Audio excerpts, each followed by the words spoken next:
Okay, hello everyone. So this is another lesson I wanted to share with you. This is from junior high grade 3 or grade 9 if you're going with American terms. So um, this lesson was mostly made by my partner teacher, and this partner teacher is amazing at team teaching. So she always loves to contact me and get as much information from me that she can include in her activities or lessons or whatnot.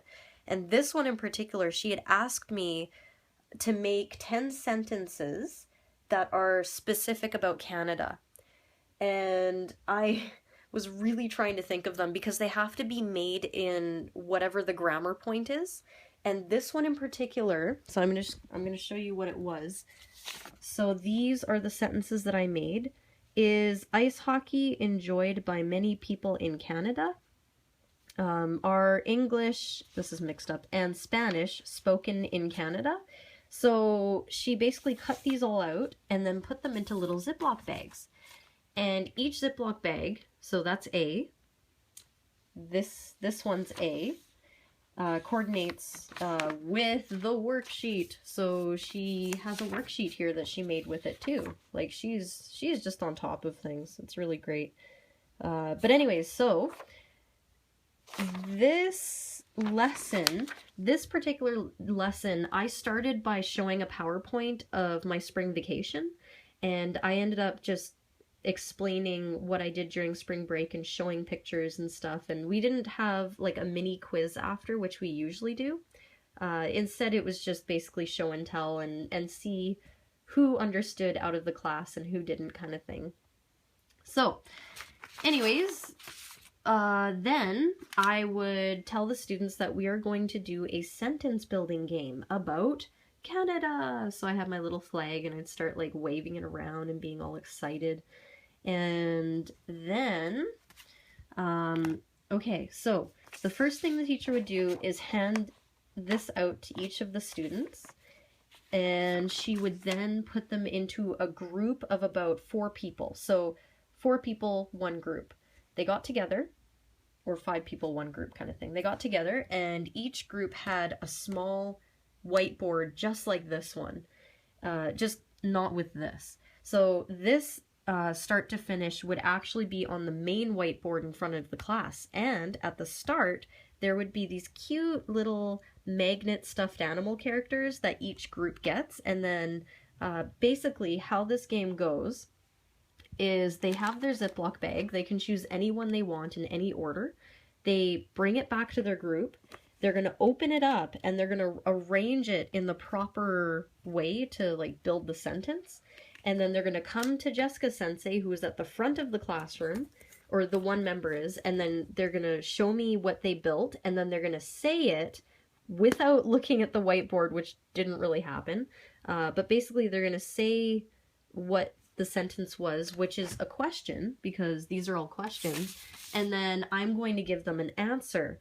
They're going to go back to their group, and then they're going to write that answer underneath whatever the question was. So for example, envelope A, so this one here is, so A, what subjects are studied in junior high school in Canada?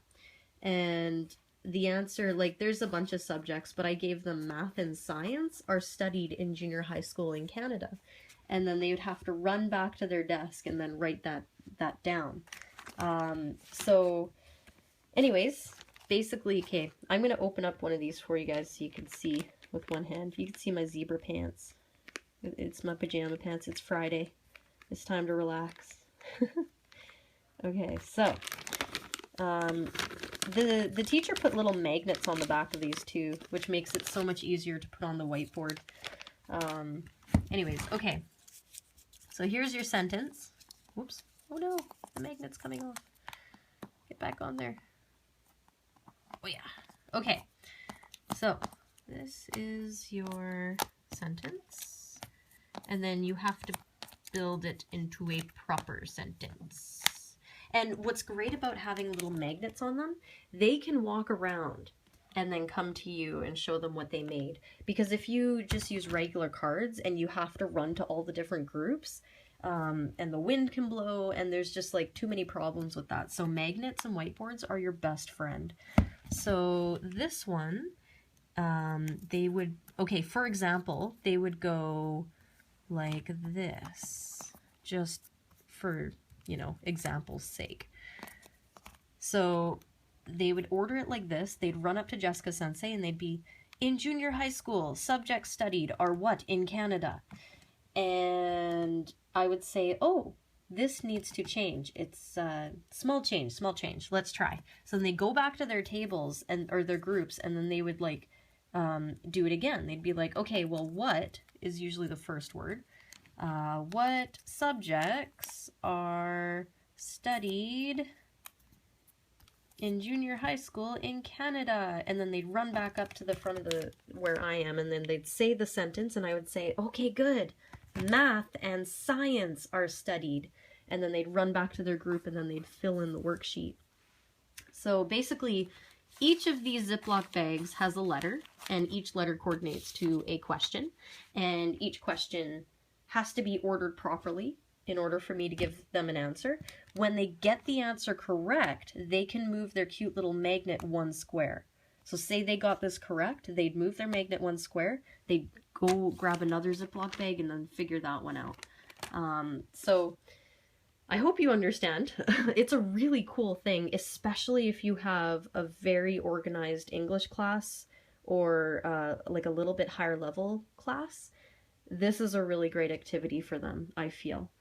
And especially because it's a race, like you can make it a race, like they totally get into it, which is really, really great to see.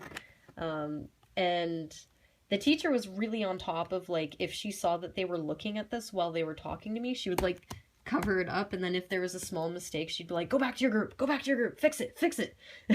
Like it was really fun. So anyways, yeah, that's that. And trying to think if there's anything else I forgot. No, I think that's pretty much it. So the winner would be the person who fills out their worksheet all together and gets to the finish line first. And those winners would get a stamp in their books, because this teacher has a a monthly stamp collector sheet where if students do really good on an activity, they win, they're the champion. She'll come to them and then she'll give them a stamp. And then whoever has the most stamps in the month gets a CD of music or whatever. It's usually music. And yeah, so it really motivates them to do well. Anyways, okay, I believe that's it. So thank you very much for watching, and we'll see you next time. Bye!